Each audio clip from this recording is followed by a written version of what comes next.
इमरान खान साहब ने कहा कि किसी भी सियासी जमात पर पाबंदी जमहूरियत का कत्ल है। हमारी पार्टी पर पहले ही पाबंदी थी, हमें तो इलेक्शन ही नहीं लड़ने दिया गया। पार्टी का चेयरमैन, वाइस चेयरमैन और सदर पहले ही जेल में थे। ये फिर भी कहते हैं कि पीटीआई पर पाबंदी लगाएंगे। मरियम नवाज़ कहती है कि जजेस ठीक नहीं। जजेस तब ठीक थे जब इनके केसेस ख़त्म किए गए, और बिल्कुल इमरान खान ठीक कह रहे हैं। हर चोरी, डकैती, लूट मार के इनके केसेस जिस तरह से भोंडे अंदाज से ख़त्म किए गए, वो पाकिस्तान की तारीख का एक स्याह बाब है। उसके बाद इमरान खान कहते हैं कि मखसूस एलीट तबका 60 साल से मुल्क पर काबिज और हुक्मरानी कर रहा है। एलीट ने अपने मफादात के तहफ़्फ़ुज़ के लिए मुल्क को दाव पर लगा दिया। यही एलीट मुल्क में साफ शफाफ इंतखाबात के इनेकाद नहीं चाहती। बन्नू वाक़े की सख्त अल्फाज में मज़म्मत करता हूँ, इससे हालात मज़ीद ख़राब होंगे। मेरा मुतालबा है कि बन्नू वाक़े की जुडिशल इंक्वायरी की जाए। दहशतगर्दी के ख़िलाफ़ जंग उस वक्त तक नहीं जीती जा सकती जब तक कौम साथ ना हो। साफ़ी ने सवाल किया कि KP की हुकूमत कहती है कि बन्नू में अमन मार्च के अंदर से शर पसंदों ने फायरिंग की, आप कह रहे हैं कि फ़ौज ने फायरिंग की। इमरान खान ने एक जवाब दिया कि सबको पता है कि रैली पर फायरिंग किसने की। वज़ीर आला KPK से कहूँगा कि बन्नू वाक़े पर सख्त मौक़िफ़ इख्तियार करे। मौजूदा वफाकी हुकूमत आग से खेल रही है। आसिफ अली ज़रदारी ने किस हैसियत में सदर हाउस का बजट बढ़ाकर 88 करोड़ कर दिया। मौजूदा हुक्मरान अपने अखराजात कम करने को तैयार नहीं और आवाम से कुर्बानी मांगते हैं। साफ़ी ने सवाल किया कि हुकूमती वज़रा कहते हैं कि मुल्क में आइनी ब्रेक डाउन होने जा रहा है, एमरजेंसी की सूरत हाल है। इमरान खान ने जवाब दिया कि मुल्क में तो पहले ही मार्शल लॉ का नफाज है, SIFC क्या है, हुकूमत किसी और के कंट्रोल में है। साफ़ी ने सवाल किया कि वफाक में तहरीक अदम एतमाद के लिए आपकी पार्टी की क़यादत ने पीपल्स पार्टी के साथ मुज़ाकरात का इंदिया दिया है। तो इमरान खान ने कहा कि पीपल्स पार्टी और नून लीग में कोई फ़र्क नहीं, ये एक ही हैं, दोनों फार्म 47 की पैदावार हैं। तहरीक अदम एतमाद समेत किसी भी मसले पर पीपल्स पार्टी से कोई बात नहीं होगी।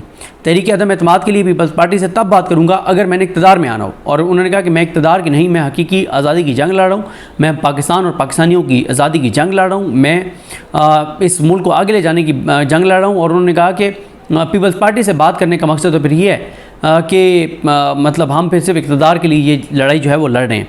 इमरान खान ने कहा कि मुल्क में जारी बहरान से निकलने का वाहिद हल साफ शफाफ इंतखाबात का इनेकाद और बेहतर मुआशी इस्लाहात हैं।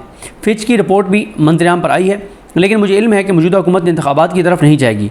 ये कहते हैं कि 9 मई हमने किया, हमारा मुतालबा है कि 9 मई पर जुडिशल कमीशन कायम किया जाए। क्यों नहीं बना रहे जुडिशल कमीशन? ये 9 मई के वाक़यात पर जुडिशल कमीशन इसलिए नहीं बना रहे कि इन्हें पता है कि हक़ाइक़ सामने आ जाएंगे। 9 मई के दिन की CCTV फुटेजेस क्यों सामने नहीं लाई जा रही? साफ़ी ने सवाल किया कि हुकूमत कह रही है कि आपने साबिक डिप्टी स्पीकर कासिम सूरी को असम्बली तोड़ने का कहा, जो कि गैर आईनी इक़दाम था। इमरान खान ने कहा कि मैंने कहा था कि डोनाल्ड लू के बयान पर तहकीकात होनी चाहिए। हमने उसके बाद इलेक्शन के लिए 2 हुकूमतें खुद ख़त्म की। हमारी हुकूमतें ख़त्म होने के बावजूद इन्होंने 90 दिन में इलेक्शन नहीं करवाए। साफ़ी ने सवाल किया कि सुप्रीम कोर्ट ने फैसला दिया था कि आपने असम्बलियाँ तोड़कर गैर आईनी काम किया। इमरान खान ने कहा कि सुप्रीम कोर्ट ने कहा था कि ये गैर आईनी इक़दाम है, लेकिन हम पर आर्टिकल 6 लगाने की बात नहीं की थी। आर्टिकल 6 जो है वो इलेक्शन कमीशन पर लगना चाहिए। मैं सारी ज़िंदगी जेल में बैठने को तैयार हूँ। अपने मौक़िफ़ से पीछे हटने से मुतालिक बातें बेबुनियाद हैं। इन्हें डर है कि कहीं हल्के ना खुल जाएं, ये इसलिए जजेस तब्दील कर रहे हैं। सुप्रीम कोर्ट के फैसले के बावजूद अगर इलेक्शन कमीशन से PTI को सीटें ना मिली तो इलेक्शन कमीशन पर आर्टिकल 6 लगना चाहिए। अगर मेरी बीवी को कुछ हुआ तो जिन लोगों के मैंने नाम लिए थे उनको ज़िंदा नहीं छोड़ूंगा। ये है इमरान खान साहब की गुफ्तगू। अब आ जाए बुशरा बीबी साहिबा ने गुफ्तगू की, ये बहुत अहम है। बुशरा बीबी कहती हैं कि ज़मान पार्क में इमरान खान को गिरफ़्तार करने आए तो इमरान खान सो रहे थे। इमरान खान ने गिरफ़्तारी देने के लिए रजामंदी ज़ाहिर की। इमरान खान की रजामंदी के बावजूद हमारे घर के शीशे और दरवाजे तोड़े गए। इमरान खान पर गिरफ़्तारी के वक्त तशद्दुद किया गया। इमरान खान के चेहरे पर उस वक्त कपड़ा डाला गया जब उनको ले जाया जा रहा था। गिरफ़्तारी के वक्त मुलाज़मीन पर तशद्दुद किया गया और उन्हें भी साथ ले गए। इमरान खान की गिरफ़्तारी के 4 रोज़ बाद मैं इस्लामाबाद आई थी। वकला से रब्ता किया, लेकिन बताया गया कि इमरान खान से मुलाकात की इजाज़त नहीं। 20 रोज़ तक वकला इमरान खान का केस लेने के लिए तैयार नहीं थे। बैरिस्टर सैयद अली ज़फ़र से कई रोज़ तक मुसलसल रब्ता किया, लेकिन उन्होंने कोई जवाब नहीं दिया। गिरफ़्तारी के 10 रोज़ बाद मेरी पहली मुलाकात इमरान खान से कराई गई। मुलाकात में इमरान खान ने बताया कि वो 3 दिन तक मुसलसल जागते रहे। गिरफ़्तारी के बाद इमरान खान की आंखों पर सोजन थी। गिरफ़्तारी के बाद इमरान खान को गंदी जगह रखा गया और गंदा खाना दिया जाता रहा। गिरफ़्तारी के बाद जब हमारे अकाउंट्स को बंद कर दिया गया था तो बहुत मुश्किल से वकला की फ़ीस इकट्ठी की। तो वो कहती हैं कि हम तो हलफ देने के लिए तैयार हैं, इमरान खान और मैं, कि हमने कोई करप्शन नहीं की। हमारे ऊपर केस बनाने वाले भी हलफ देंगे कि ये तमाम केसेस झूठे नहीं हैं। वो कहती हैं कि हमने इमरान खान की स्लो पॉइजनिंग के हवाले से पिटीशन फाइल की, लेकिन कोई फ़ैसला नहीं हुआ। इद्दत केस में अल्लाह ने सुरखरू किया। फ़ैसला आने के बाद मुझे जेल से बाहर नहीं निकाला गया। फ़ैसले के बाद मालूम था कि मुझे दोबारा गिरफ़्तार कर लिया जाएगा।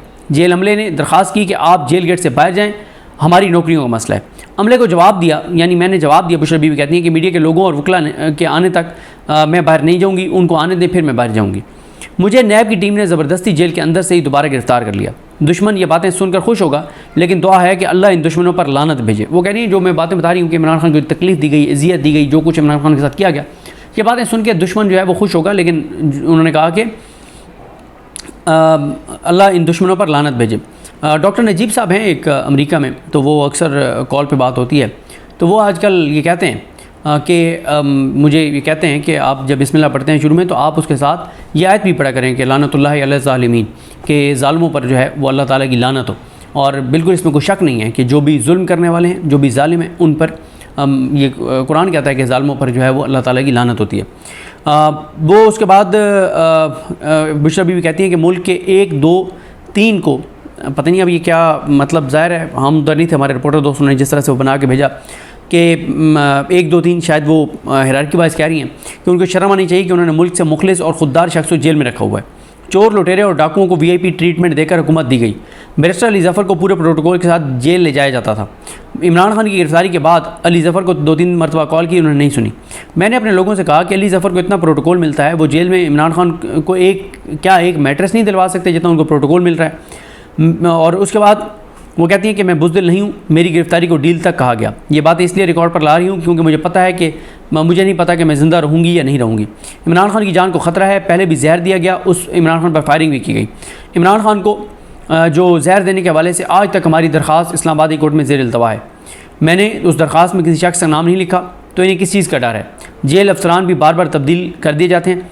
इद्दत केस में बरीयत पर शुक्राने के नफल अदा किए, और वो कहती हैं कि मुझे गिरफ़्तार करने से कबल खातून ऑफिसर ने धक्के भी मारे, और उनसे कहा गया, बुशरा बीबी से साफ़ी ने सवाल किया कि आपने टॉयलेट क्लीनर खाने में मिलाने का बड़ा इल्ज़ाम लगाया, लेकिन उसके सबूत पेश नहीं किए।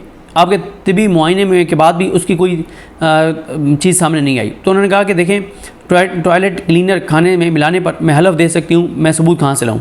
मुझे एक शख्स ने बताया कि खाने में टॉयलेट क्लीनर मिलाया गया। तो उनसे पूछा गया कि आप उस शख्स का नाम बताएंगी, तो उन्होंने कहा मैं उसका नाम नहीं बताऊँगी। बुशरा बीबी ने की गुफ्तगू के दौरान इमरान खान ने मुदाखलत की और कहा कि जब तिबी मुआयना मेडिकल चेकअप 3 माह बाद होगा तो फिर कहाँ उसमें कोई नतीजे आ सकते हैं। और बुशरा बीबी कहती हैं कि टॉयलेट क्लीनर खाने के बाद मेरी तबीयत 2 माह तक नहीं संभली, मेरा मुंह जल गया था, दिन में 7-8 पानी की बोतलें पीनी पड़ती थी। मेरी तबी रिपोर्ट में ये बात आई है कि मेरे साथ कोई मसला हुआ है।